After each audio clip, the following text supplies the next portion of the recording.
السلام عليكم ورحمة الله وبركاته. أهلا ومرحبا بكم في قناة حسن رضوان التعليمية.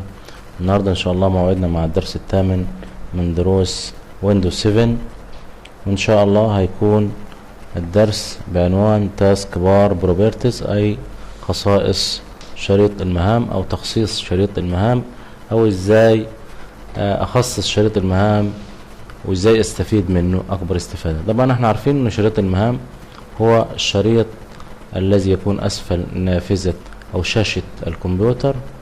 ده في العموم بيكون في أسفل الشاشة، ولكن شريط المهام ممكن إنه يكون في أعلى الشاشة أو في اليمين أو في اليسار زي ما أنت عايز. كمان لما نضغط في أي مكان فاضي في شريط المهام كليك يمين هنلاقي قائمة من الخيارات، عايزين نتعرف على كل هذه الخيارات ونشوف إزاي نستخدمها. لوك تاسك بار، أول خيار لوك تاسك بار، لو انت اخترته بتعمل ربط لشريط التاسك بار بحيث انك انت ما تقدرش تعرضه او تشيله من مكانه، او ممكن لو ضغطت وشديت عشان تنقله في اليمين او تنقله في الشمال او تنقله فوق هيفضل ثابت زي ما هو. لو ضغطنا وشلنا هذا الاختيار، لو انا حبيت اخلي شريط التاسك بار عريض ممكن اشد واخليه بالشكل ده عريض عشان اشوف الايقونات وتظهر كلها بهذا الشكل. ممكن ارجع به للوضع الاول. كمان ممكن بايدي كده بالماوس اضغط واشد واخد، هلاقي انه شريط المهام بينتقل الى الجهة اللي انا بحطه فيه، سواء كان اليمين او اليسار او فوق. يعني ممكن هنا في اليمين، هو في اليمين اضغط واسحب لفوق الاقي شريط المهام بيروح بيبقى في التوب او في اعلى نافذة الكمبيوتر. بشد وبرجع به تاني لوضعه الاول. الكلام ده انا عملته بايدي، طب ممكن اعمله بخيارات داخل الخيارات. ممكن طبعا اختار بروبرتيز، هتظهر نافذة تاسك بار اند ستارت منيو بروبرتيز، اللي هي النافذة اللي معمل منها تخصيص لشريط المهام وقائمة ستارت منيو. بالنسبة للتاسك بار عندي مجموعة من الخيارات المهمة جدا. اولهم خيار لوك ذا تاسك بار اللي هو احنا عملناه في الاول هنا. لو انا اخترته هنا هيعمل لوك او تثبيت لشريط المهام. طبعا احنا عرفنا الخيار ده اوتو هيد ذا تاسك بار. لو انا اخترت هذا الخيار هيحصل اخفاء تلقائي لشريط المهام زي ما هنشوف دلوقتي. احنا اخترنا هذا الاختيار ونضغط اوكي، هيحصل اخفاء لشريط المهام ومش هيظهر غير لما بالماوس وانزل على شريط التاسك بار هلاقيه بيظهر معايا. لو انا سبت الماوس ورحت لاي مكان في الشاشة بعيد عن شريط المهام بلاقي شريط المهام بيختفي. ده اسمه اوتو هيد ذا تاسك بار، يعني اخفاء تلقائي لشريط المهام. فانا بزيل طبعا هذا الخيار، اعمل ابلاي.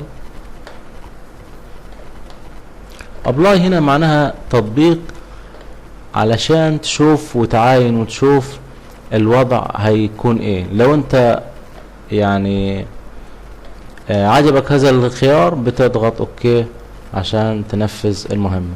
يوز سمول ايكون، هذا الخيار بيعمل سمول ايكون للايقونات. كل الايقونات اللي موجودة في شريط المهام بتكون في الوضع سمول. يلا هنختار ونشوف هيكون شكل الايقونات ازاي. لو انا اخترت هذا الخيار يوز سمول ايكون وعملت ابلاي، شوف الايقونات الموجودة في شريط المهام اصبحت صغيرة خالص سمول زي ما حضراتكم شايفين. هزيل هذا الخيار واضغط ابلاي هيرجع الايقونات زي ما كانت. ده بالنسبة للخيارات الثلاث خيارات الاولى. بعد كده فيه تاسك بار لوكيشن اون سكرين، يعني موضع شريط المهام في السكرين او في الشاشة.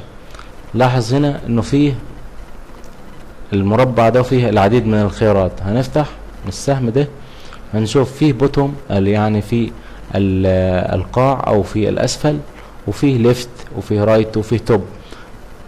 لو انا اخترت رايت او ليفت او توب، شريط المهام هينتقل الى المكان اللي انا اخترته. يعني لو انا اخترت مثلا انه يكون في التوب وقلت توب وضغطت ابلاي، اشوف شريط المهام اصبح في اعلى السكرين او اعلى الشاشة.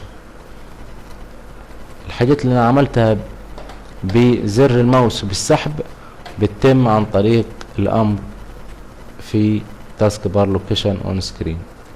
هرجع بيها زي مكان في وضعه الافتراضي. ده بالنسبة لخيار تاسك بار لوكيشن.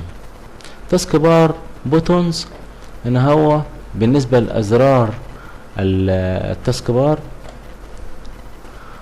هنا في 3 خيارات: always combine يعني تجميع، always combine head labels يعني دائما جمع لي labels يعني دائما تجمع لي العلامات او الرموز الموجودة في اسفل شريط المهام. هنا تعمل لي ليهم اخفاء تلقائي. ده الخيار الاول. combine when task bar is full يعني تعمل ليهم تجميع لما يكون فيه امتلاء او فيه في مجموعة كبيرة من الرموز والتاسك بار ممتلئ، تعمل لي تجميع ليهم. ده الخيار ده. او نيفر كومباين او ما تجمعش ابدا. احنا بنختار الاختيار الاول اللي هو always combine head labels. notification area هنا بيقول لي customize which icons and notification appear in the notification area. الكلام ده معناه ايه؟ الكلام ده معناه الرموز والاشعارات اللي بتكون موجودة في اسفل شريط المهام جهة اليمين هنا هو اللي بتتحكم فيها. هذا الخيار بيتحكم في اللي يظهر منها واللي ما بيظهرش. هنضغط عليها ونشوف عندي كل الرموز والاشعارات الموجودة في شريط المهام، وهنا بختار اللي بيظهر منها واللي ما بيظهرش. طب هنا عندي الخيارات غير نشطة ليه؟ عشان هنا مع فيه متنشط خيار always show all icons and notification on the taskbar يعني دائما اعرض لي الاشعارات والايقونات في شريط المهام. لو انا لغيت هذا الخيار يبقى انا هبدأ اختار من هنا اللي يتعرض واللي ما يتعرضش واللي اشوفه واللي ما اشوفوش. مثلا زي النتورك، مثلا النتورك هنا هو ليها ايقونة خاصة بيها. انا ممكن من السهم ده اختار شو ايكون اند نوتيفيكيشن يعني اعرضها، او هيد يعني اخفيها، او اونلي شو نوتيفيكيشن يعني دائما اعرض لي النوتيفيكيشن الاشعارات بس، الاشعارات بس مش الايقونة الخاصة بالنتورك بس. فطبعا ده كل ايه الموضوع الخاص بالنوتيفيكيشن والايقونات الموجودة في شريط المهام هنا. الخيار بعد كده الاخير في التاسك بار بريفيو ديسكتوب ويز ايرو بيك. الايرو بيك اللي هي المنطقة دي، المنطقة دي اسمها منطقة الايرو بيك. لو موجود عندي مجموعة من النوافذ كتير على سطح المكتب او حتى ولو نافذة واحدة، هنا عندما اروح بالماوس على المنطقة الايرو بيك دي بيعمل معاينة لسطح المكتب، بيعمل لي معاينة تلقائية لسطح المكتب وبيخلي لي النافذة الموجودة شفافة بحيث اني انا اقدر منها اشوف سطح المكتب بتاعي. ده بالنسبة للتاسك بار. طبعا ستارت منيو هناخدها بالتفصيل. اروح لتول بارز او الادوات. عندي هنا 4 اشرطة ادوات. اي شريط منهم هعمل عليه علامة صح او هنشطه هيتم عرضه في التاسك بار او شريط المهام. انا اخترت ال4 اشرطة ادوات، هقول ابلاي، هلاقي ان هو وضعهم في شريط المهام او نزلهم واصبحوا موجودين في شريط المهام عندي. فانا هزيل طبعا الخيارات دي لان مش محتاجهم وهقفل هذه النافذة. ده بالنسبة البروبرتيز الخاصة بشريط التاسك بار. بالنسبة ل ستارت تاسك مانجر، ده الخيار ده هو خاص بالتاسك مانجر اللي هو مدير المهام، وهناخده بالتفصيل. هنا فيه بعض الأوامر عايزين نعرفها عشان نتعرف عليها، عشان نكون يعني شملنا الموضوع كله. لو أنا عندي مجموعة من النوافذ مفتوحة في سطح المكتب، زي مثلا لو فاتح نافذة النوت باد، وفاتح مثلا الوورد باد كويس، وفاتح مثلا فتح الكالكوليتر مثلا كده، انا عندي 3 نوافذ مفتوحين. افتح كمان معاهم نافذة ماي كمبيوتر كويس. انا كده عندي 4 نوافذ مفتوحة في الشاشة. كل نافذة من النوافذ دي ليها ايقونة ظاهرة على شريط التاسك بار، وتديني معاينة لهذه النافذة المفتوحة. هنا لو انا ضغطت كليك يمين على التاسك بار، هشوف الخيارات اللي احنا كنا عايزين نتعرف عليهم.